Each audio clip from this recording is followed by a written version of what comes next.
स्वप्न कक्ष। गोपालगंज शहर में मोहन नाम का एक व्यक्ति रहता था। वह बहुत ही मेहनती और ईमानदार था, साथ ही वह लोगों की मदद के लिए भी हमेशा तैयार रहता था। पर बावजूद इन गुणों के उसे जीवन में सफलता नहीं मिल पा रही थी। वह जो भी पाना चाहता उसके लिए खूब मेहनत करता, पर अंततः उसे नहीं पा पाता। जीवन यूं ही बीतता गया और अंत में एक दिन उसकी मृत्यु हो गई। चूंकि मोहन ने अच्छे कर्म किए थे, इसलिए मृत्यु के बाद देवदूत उसे स्वर्ग ले गए।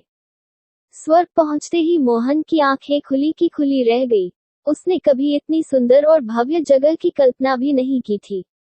उसने कौतूहलवश पूछा, क्या अब मुझे इसी जगह रहने को मिलेगा?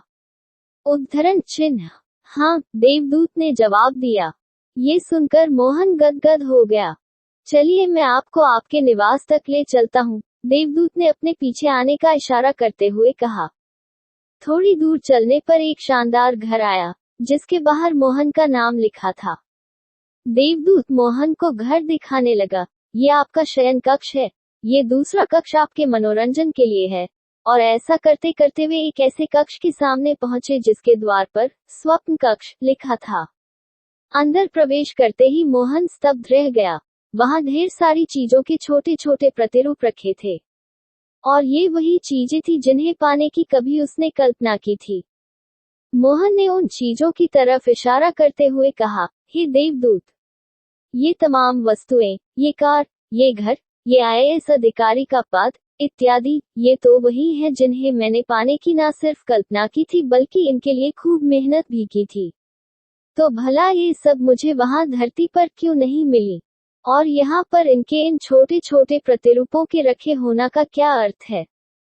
देवदूत बोला, हर व्यक्ति अपने जीवन में ढेर सारी इच्छाएं रखता है, पर वह कुछ ही इच्छाओं को पूर्ण करने के बारे में गंभीरता से सोचता है और फिर उसके लिए मेहनत करता है।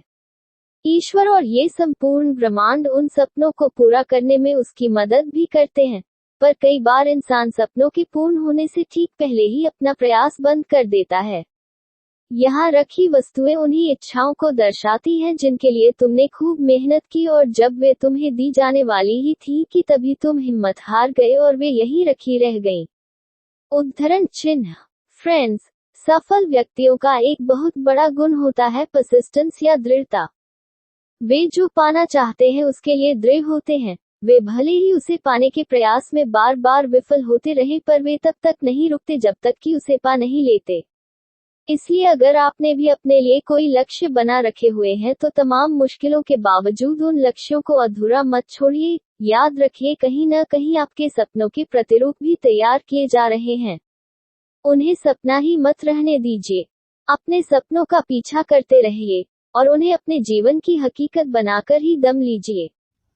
अगर आपको वीडियो अच्छा लगा तो सब्सक्राइब करें और शेयर करें एजुकेशन स्टोरी।